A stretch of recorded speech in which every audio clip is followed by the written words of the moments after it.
வயித்துல 10 மாசம் நான் பெருக்கவன பெத்த இந்த மாதிரி பேசணும் நினைச்சு கூட பார்க்கல.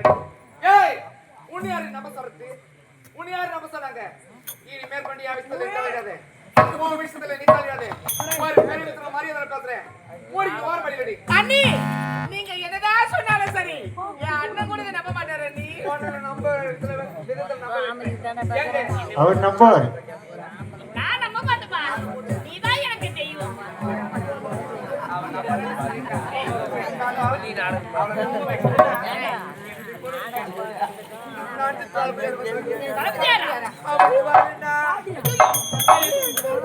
அண்ணாலி அங்க வந்தா தளபதியாரா அந்த மருந்துக்கு வந்தாரா அப்படியா அந்த நேரத்திலயா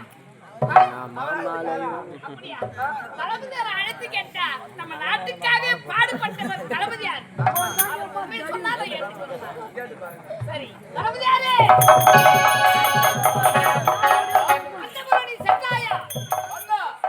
நகர்வலம் சென்றேன் நாட்டு மக்களின் நலனை அறிய அந்த நேரத்தில் அந்த புறத்தில் அலறல் சத்தம் கேட்டு ஓடோடி சென்றேன் பார்த்தால் மகாராணியாரை உனது தம்பி பிரபாகரன் மானபங்கம் செய்து கொண்டிருந்தார். கடவுள் அருளால் நான் தடுத்து காப்பாற்றி விட்டேன் மகாராணியின் கற்பையை. நானே இல்லை என்றால் மகாராணியின் கற்பு பறிப்பாயிருக்கும். யார பத்தி என்ன பேசுறீங்க? என் அண்ணனை பத்தி உங்களுக்கு என்ன தெரியும்? பதவி பெற்று விட்டோம் என்ற ஆணவத்தோடு பேசுகின்றாயா? பதவி கொடுத்து இன்னும் ஒரு நாள் கூட முழுசாக ஆகவில்லை.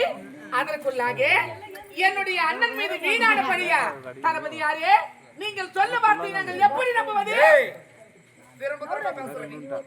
திரும்ப திரும்ப பேசுறடி வாயை கிழிச்சிருவேன். யாருகிட்ட பேசுற? பெரியவங்களுக்கு மரியாதை கொடுத்து பேசுடி. அண்ணி ஏங்க இத பாருங்க நான் சொல்ல வார்த்தை நம்பிக்கை வரவில்லை. கண்டிப்பா நம்புவேன். ஏங்க நம்ம நாட்டு தளபதியார் எதுவும் நம்பல. நீங்க நம்ம நாட்டில் அரண்மனையில் வேலை செய்து காவல் பணிபுரிந்து வர்றீங்க. ஆமா மாணிக்கம் அவன் அழைத்து கேளுங்க எல்லாத்தையும்